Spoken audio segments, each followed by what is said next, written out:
Hello, Algebra 2. We're doing a little bit of notes today. We've been talking about quadratic, that's to the second power. We learned about intercept form. That was the first one where they had the parentheses, and it was really easy to find the x-intercepts or the roots or the zeros. Those are three vocab words all for the same thing, the x-intercept. Now we're moving on to the next one. The next form we talked about in a little intro is called standard form. So B group, you will have a follow-along sheet to just fill out with me as I go. A group, I didn't get it to you in time. If you want to print one up, I'm going to connect it to this.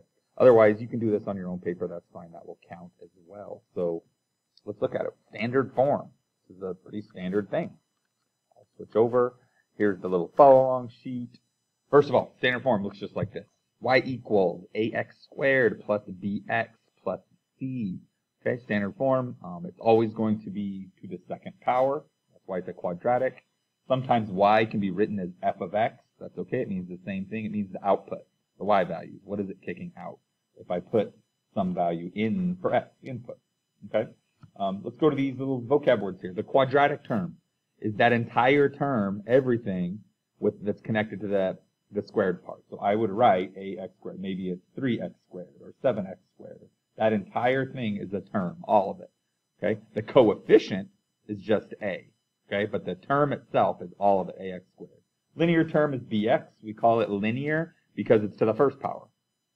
And then finally, the constant term is just the number by itself. It's just a constant.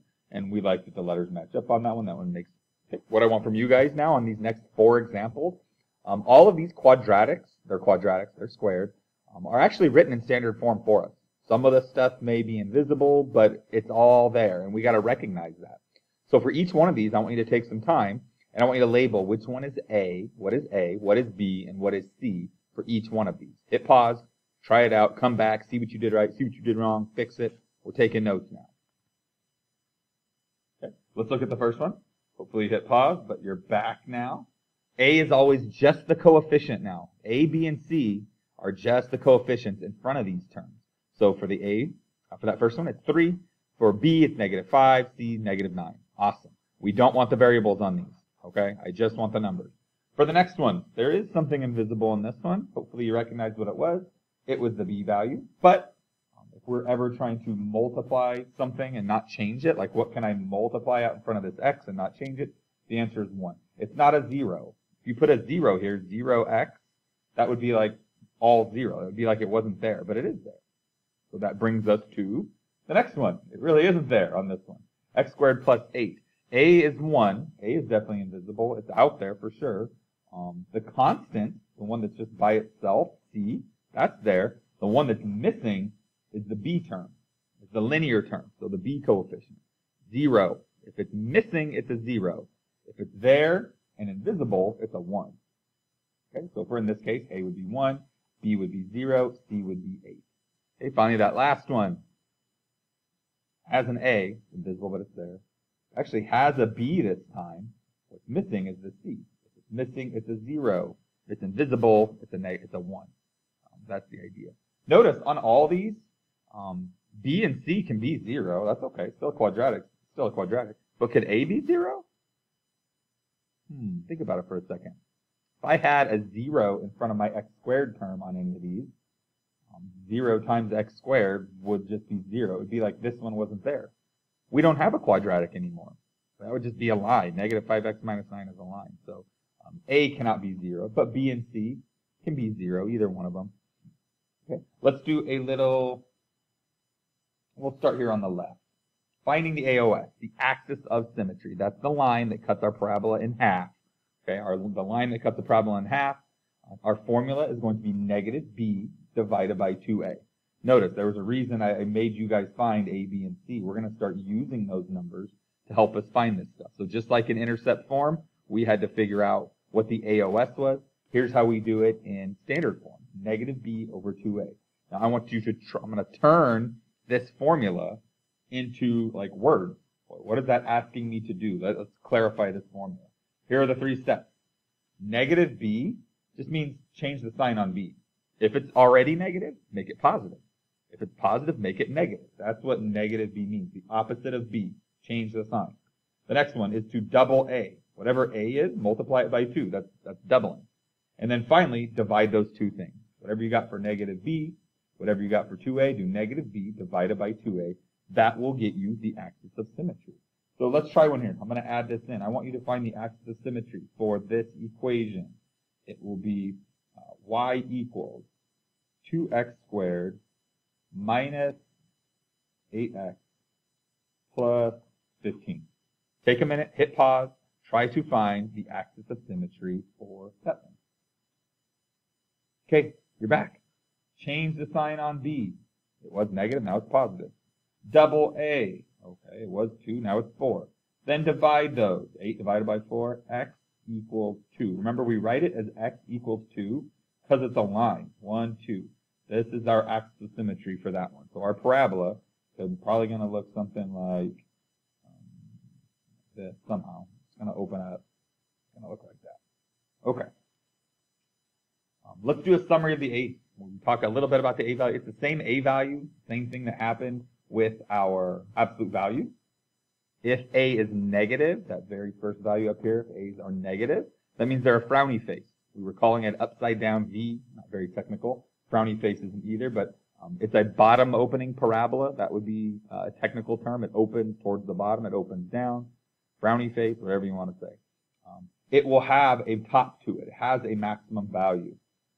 It's going to be the vertex. It's actually going to be the k of our vertex. Remember, our vertex is hk, max value of k. If a is positive, that means it opens up and has a minimum value. It has a bottom to it. We would not say that this thing has a maximum value because it just goes on forever. It doesn't have a maximum. It has a minimum, and again, it's k. It's the very bottom of that thing. Okay, so our little summary there. We're getting it. We got AOS, we got max, we got min. We got one more thing to find with this, or two more things to find with this, and it's going to be finding the vertex. So I added a little something here. How do you find the vertex when something's in standard form? Well, first let's add this. It's the exact same way we did it when it was intercept form. If you remember how to find the vertex in intercept form, it was to find the axis of symmetry and then plug it back in. It's the same thing here. If you want to find the vertex, we're going to find the axis of symmetry and plug it back into the equation. The axis of symmetry is always going to be the same as h. And when we plug it back in the equation, that's going to give us k, h, k. That's the vertex. Okay. So let's see, we can fill in this last little bit. That'll be the first part. That's the front of our worksheet, and then we'll go back. H is always the same as the axis of symmetry. The k value will always give us our max or min. H comma k is the vertex, just like it was for absolute values. And then finally, we did that little activity in class where you drew anything you want. The idea was, if you ever want a y-intercept, turn x into 0. You make x 0, figure out, do some math. That will give you your y-intercept. Awesome. Front side.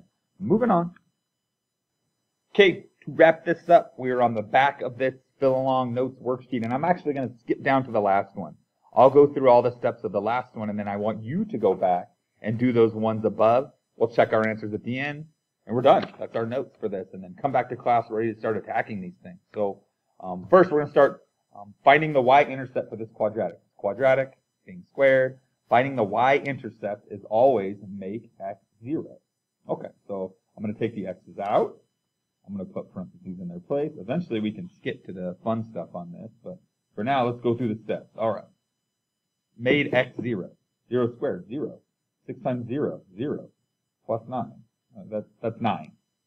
Okay? Hopefully you catch on to what's going on with the y-intercept on these, but we'll get to that. Next, the AOS. Our rule on the other side, we have to flip over to it, is to change the sign on B. There's B. Change the sign on it. Okay? The next thing was to double A. Well, A is 1. It's invisible, but it's there. Double A, that would be 2. And then divide them. That will give us x equals 3. That is the axis of symmetry. It's a line right down the middle. Next, what is the vertex? Well, the x-coordinate of the vertex, h, is always the same as the axis of symmetry. Vertex is on the axis of symmetry. So you know that it's going to share that. Now we got to figure out what the y value is. If you ever know an x-coordinate and want to find the y-coordinate, we just plug that in. So I'm going to go back to our equation. I'm going to take the x's out again, just like we did on the y-intercept. I'm going to put parentheses in their place. But now in those parentheses goes a 3. Okay, so 3 squared, 9. 6 times 3, 18, plus 9. 9 minus 18, 9 minus 18, that's negative 9.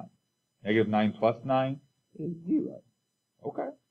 There it is. Y-intercept, axis of symmetry, and the vertex, H and K. Got it. Let's go down to the next one. It says for the quadratic above, fill out the table with the vertex in the middle. So let's find the middle first. Here, here, here, boom. This is where I want my vertex to be. We just figured out that the x-coordinate was 3, H. The y-coordinate, K, was 0.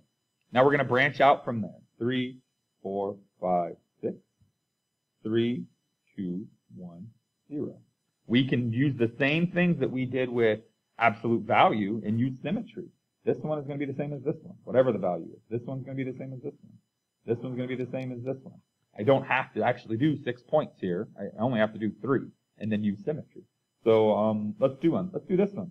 I'm going to plug a 0 in up here to my equation. Oh, wait, I already did that. Plug a 0 in. I got 9. I already did that. No math necessary. Well, then because of symmetry, this one is 9. Nice. Next, let's plug in a 1. 1's pretty easy. 1 squared is 1. 6 times 1 is 6. Plus 9. 1 minus 6. Maybe I should write it. 1 minus 6 plus 9. Negative 5 plus 9, 4. 4 here. 4 here because of symmetry. Finally, the last one, 2. So I plug 2 in here. 2 squared. 2 squared is 4. 6 times 2. 12. Plus 9. 4 minus 12. I can get my calculator if I need to. Negative 8. Negative 8 plus 9. 1. 1. Symmetry. We did it. Okay? Hit pause right now. Go up and find the y-intercept, the axis of symmetry, and the vertex for those two above. Come back, check your answers, and then we are done with our notes. Unpause. Here it is. Hopefully you guys figured this out from this. If you plug in a 0 on standard form, the only thing that's ever going to be left is C. C is the y-intercept. That is the y-intercept. That is the y-intercept. Axis of symmetry, change the sign, double, divide. Change the sign, double. If you double negative 1/2, you get negative 1. Times this by 2 if you need to. Use your calculator. But if you double it, negative 1. Divide, 5. Whatever you get for the AOS, that is the x-coordinate. That's our H. And to find our K's, we have to plug them back in. So this is me doing my work, showing you what I got when I plugged it back in. And we're dancing. We're quadratic equation masters. All right. Come to class and get ready to practice this stuff. You're going to staple this follow along sheet or these notes to your next packet. So just hang on to it. Peace.